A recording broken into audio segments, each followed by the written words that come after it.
Atur ya Rasulullah, ini orang yang kau pasrai jadi imam itu sering main kulhu. Akhirnya Nabi memanggil, ya Fulan, kenapa kamu suka baca kulhu?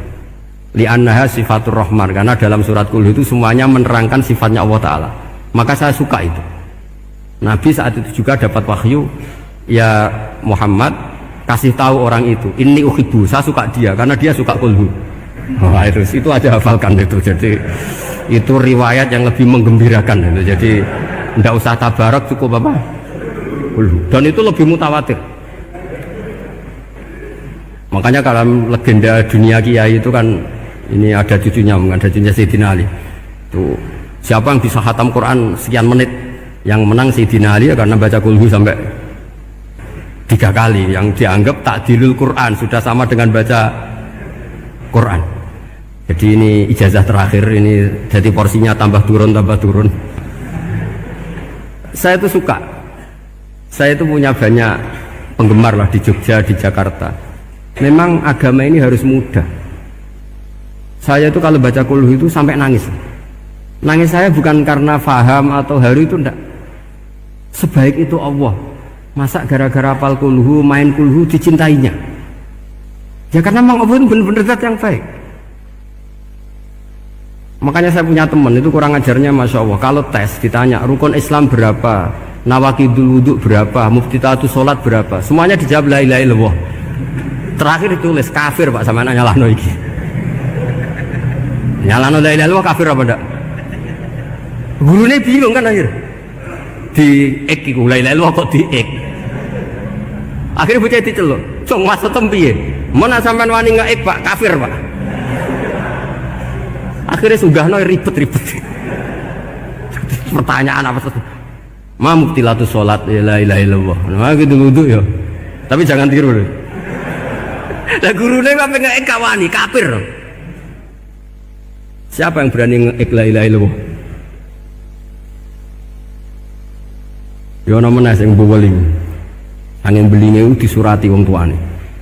Kalau nu mondok sarang era kuno, jadi ijek lugu wong. Surati wong tuane, kowe gak susah, wong tuamu disurati. Tenang ya Gus, bapakku buta huruf. Jadi Gus disurati, gak ngefek wong bapaknya buta huruf.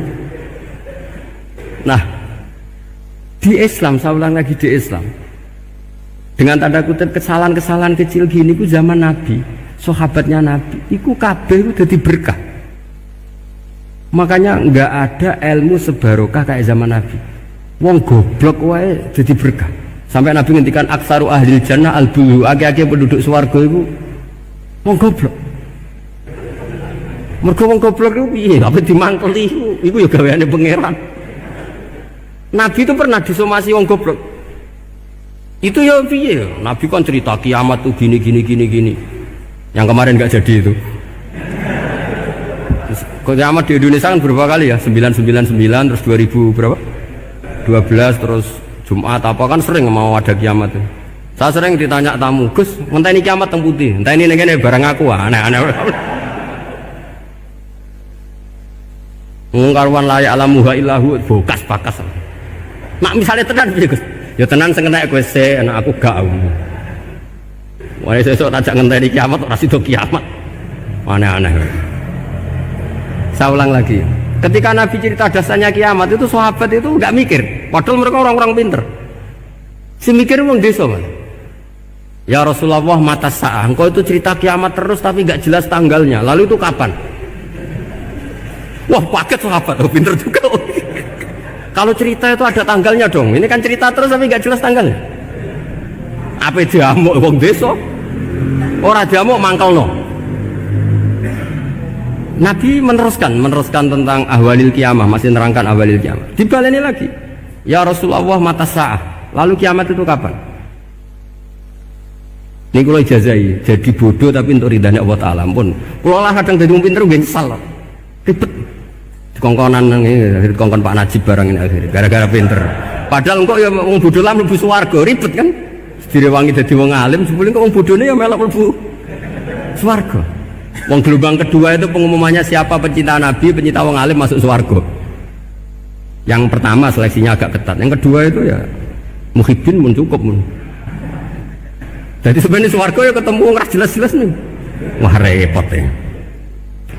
Akhirnya ketika Nabi gak jawab, sahabat itu banyak yang analisis kariha maqala, lam yasma, ada yang bilang lam yasma, memang Nabi tidak dengar. Ada yang analisis sami'a wa kariha maqala, sebenarnya Nabi itu dengar tapi gak suka karena pas khutbah diket, masih diinterupsi. Karena diulang-ulang lagi akhirnya akhirnya Arabi tadi mengulang-ulang lagi, akhirnya Nabi jawab. Karena Nabi itu orang yang sangat pintar, jawabnya ma'atatalaha, kamu kok berani tanya kiamat kapan, persiapan kamu apa? Fawawahi ma'atatulaha kabiro sholatin wala siyamin wala kata wa kata walakin uhibbuka, itu menang ya pede. Apa Nabi tanya persiapan saya? Oh kalau sholat saya biasa kok bangga, wes wong desa biasa kok. Fawawahi ma'atatulaha kabiro sholatin, saya sholatnya biasa, puasa biasa, maksudnya wajib-wajib tok lah, ndak aneh-aneh. Tapi walakin uhibbuka, tapi saya ini mencintai engkau. Apa jawabannya Nabi? Almar'u ma'aman ahabba, dan itu melegenda seluruh dunia, baru kayak Bedui. Jadi semua orang yang hafal hadis almar'u ma'aman ahabba atau anta ma'aman ahbabta, itu barokatuh hadal Badui, karena berkahnya orang Bedui. Dan hadis itu mutawatir karena dikatakan Nabi ketika khutbah, orangnya banyak yang hadir banyak. Barokahnya orang Bedui, gak disopan santun. Mukjizatnya Nabi seringnya gara-gara orang Bedui. Nabi khutbah, wis khutbah cerita akhirat, cerita kebaikan. Ya Rasulullah, khutbah mohon bakas akhirat kebaikan. Sekarang itu tidak ada hujan, halakatil amwal. Sekarang harta hilang semua. Hewan-hewan sudah mau mati semua karena apa?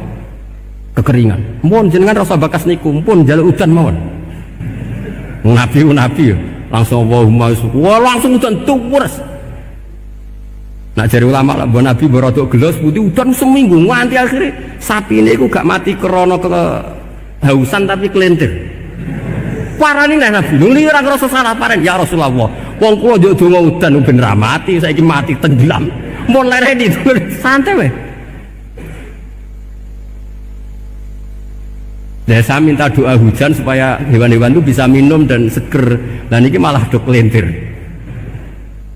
Akhirnya Nabi itu lucu meneh. Allahumma hawalena wala alena Allahumma alal akam wa dzirab terus.